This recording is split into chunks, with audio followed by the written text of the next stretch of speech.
cloud hides the sky. A nuclear shadow falls across the human future.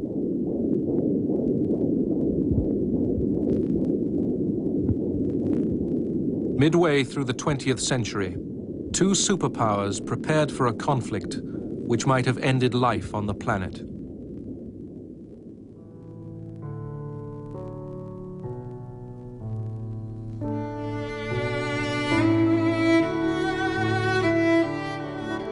Spring flowers, the warm light of day, the pleasures of life.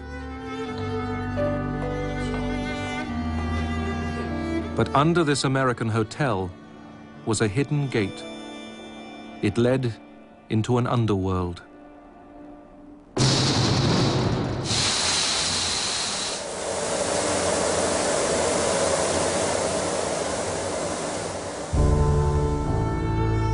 This was the shelter for members of the United States Congress in the event of nuclear war. Down here, the politicians would represent the dead and the dying in the world overhead.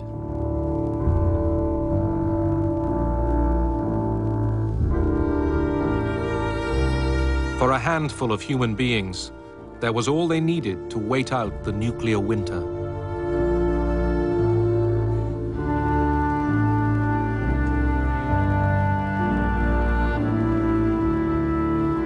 But nerves might snap, then order would be kept by force.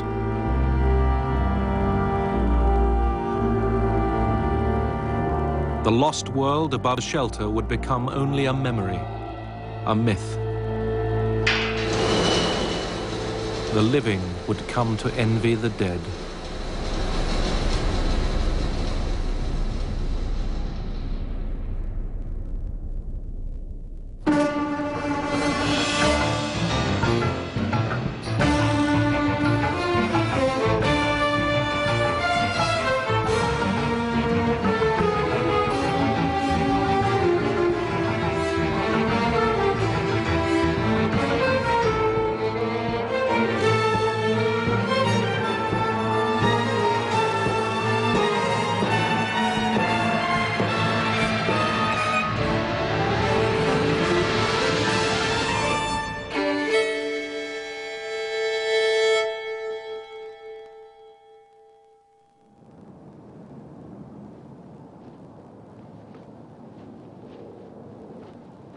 Berlin, 1945. Soviet troops had stormed the capital of Hitler's Reich. American, British, and French soldiers soon joined them in the ruins. Churchill, Stalin, and Truman were the official victors of the Second World War, but a special triumph was Stalin's.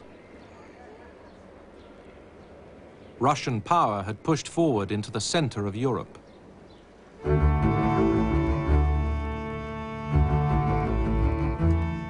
At Potsdam, outside Berlin, the Big Three met to settle the post-war order. Winston Churchill represented a Britain exhausted by war, while Joseph Stalin, supreme ruler of the Soviet Union, faced Harry S. Truman, 33rd President of the United States. It was 3 months after the death of President Franklin Roosevelt that Harry Truman, once a Missouri haberdasher, set off for Potsdam. It was his first overseas conference as head of state. President Truman was unprepared for the presidency in the sense of being fully briefed and up to the minute on all that was going on. But as a senator for the past 10 years, as chairman of one of the most important congressional committees of the war, he was well aware of the major problems that a president had to face.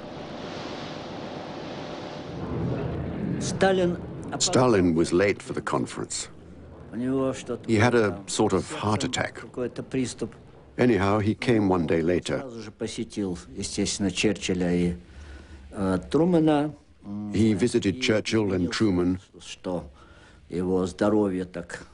and immediately apologized for being late.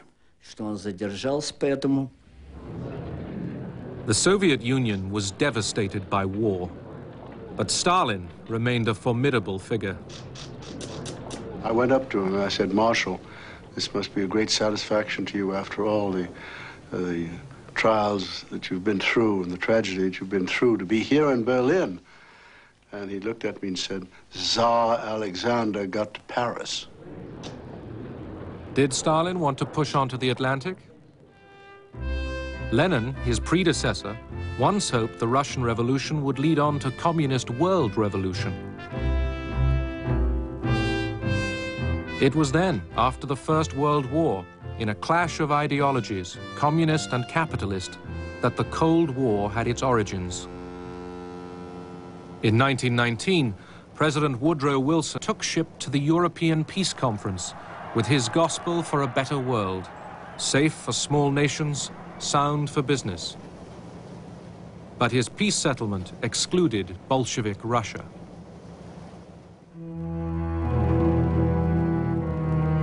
Many nations, including the United States and Britain, sent troops to fight the Russian Revolution.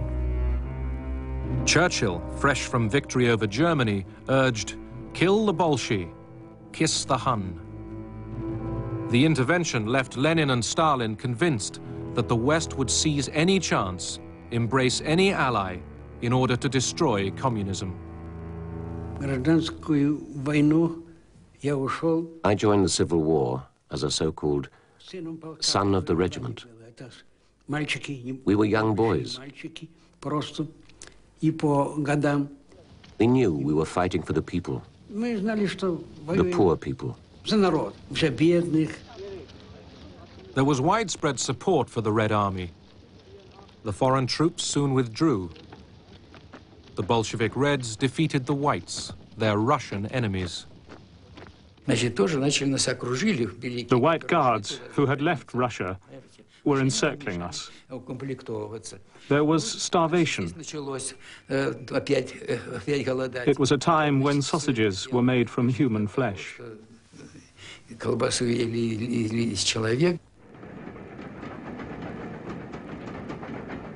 In Russia, famine followed civil war.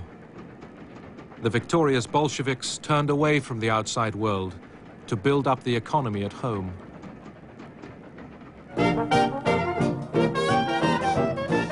America also turned inwards.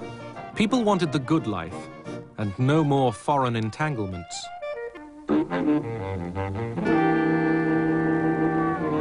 Then, in 1929, Wall Street crashed. The Great Depression began.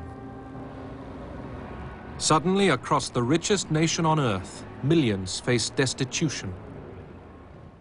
American politics shifted to the left. I, Franklin Delano Roosevelt, do solemnly swear that I will faithfully execute the office of President of the United States and will, to the best of my ability, preserve, protect, and defend the Constitution of the United States, so help me God. Roosevelt promised a new deal for Americans. He would manage capitalism for the public good. And in a change of policy, he recognized the Soviet Union. One has to remember that we had been, I think, for 16 years without any representation in Russia. No relations between the two governments. And FDR was the one who decided to try to break that logjam.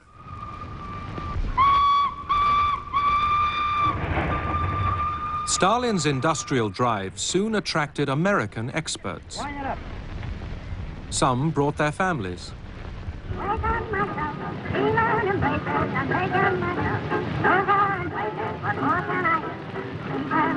While Soviet muscle strained to raise dams and blast furnaces, American corporations supplied skilled engineers on contract.